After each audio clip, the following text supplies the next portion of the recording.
2008లో వ్యాన్పిక్కి పుల్లరపాలెం మోటుపల్లి ప్రాంతం నుంచి సుమారుగా 4000 ఎకరాల భూములు ఇస్తే కేవలం 2 నుంచి 3 లక్షల రూపాయలకి గడిచిన 18 సంవత్సరాల్లో ఏ రకమైనటువంటి పురోగతి లేదు, ఒక రాయి కూడా పెట్టలేదు. అది చట్ట ప్రకారం అనేక రకాలైనటువంటి లోపాలు ఉన్నాయని చెప్పి పెద్ద ఎత్తున సిబిఐ ఎంక్వైరీ చేసి అవకతవకలు జరిగినాయని చెప్పి ఈ ప్రాజెక్టు ఆల్మోస్ట్ ఆగిపోవటం జరిగింది.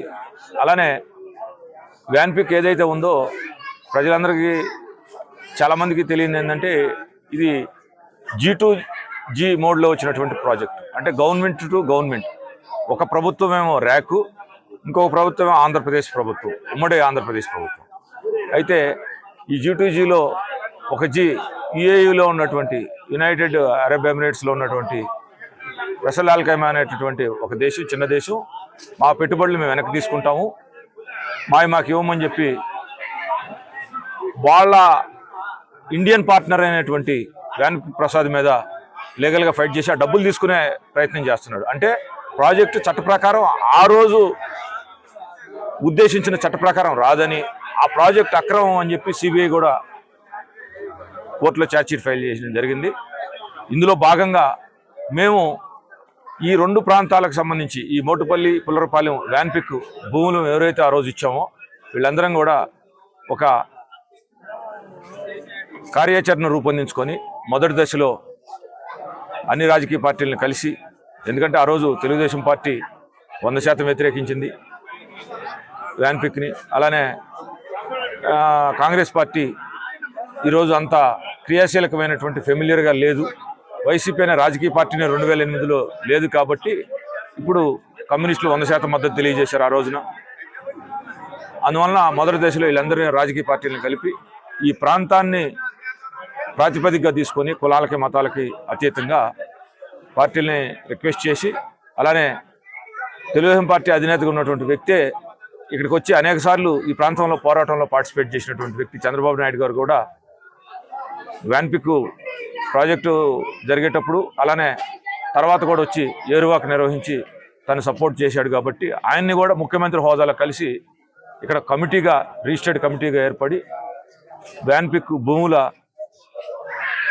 ఇచ్చినటువంటి రైతులు మళ్ళా తిరిగి చట్ట ప్రకారం తీసుకొని సాధించుకునే క్రమంలో ఈ 2 రకాలుగా కలవాలని, అటు ప్రభుత్వాన్ని రాజకీయ పార్టీలని మొదటి దశలో కలవాలని, అలానే ప్యారల్గా ఇందులో అనేక అవకతవకలు జరిగినాయి అనేది సిబిఐ చెప్పింది.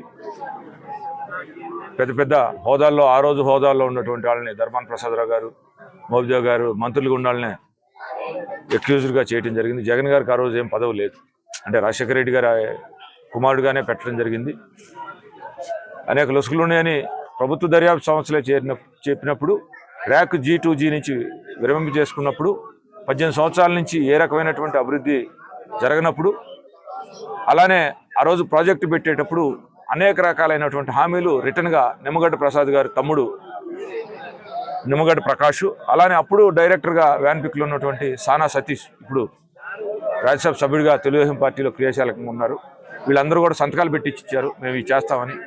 అసలు ఆ ప్రాజెక్టే వచ్చేదానికి అవకాశం లేనప్పుడు వాళ్ళు చేయటానికి కూడా లేదు. కానీ పెద్ద ఎత్తున ప్రజల భాగస్వామ్యంతో మా ప్రాంతం ఆల్రెడీ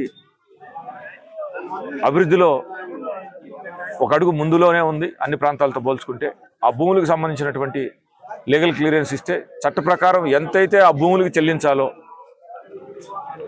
ప్రభుత్వం యొక్క ఫార్ములా ప్రకారం చట్ట ప్రకారం వాళ్ళు నిర్దేశించినటువంటి రూపాయితో సహా చెల్లించి లీగల్ మీడియేషను తెలుగుదేశం పార్టీ ఆధ్వర్యంలో ఉన్నటువంటి ఆంధ్రప్రదేశ్ ప్రభుత్వం లీగల్ మీడియేషన్ చేస్తే దాన్ని ఆ డబ్బుల్ని రూపాయితో సహా ఆ సదరు భూములు తీసుకున్న వాళ్ళకి ఇచ్చి మా భూములు మాకు ఇవ్వాలనే దాని మీద మేము ఈరోజు ప్రాథమికంగా ఒక అవగాహన రావడం జరిగింది. దీన్ని పూర్తి స్థాయిలో వచ్చే ఆదివారం నాడు ఒక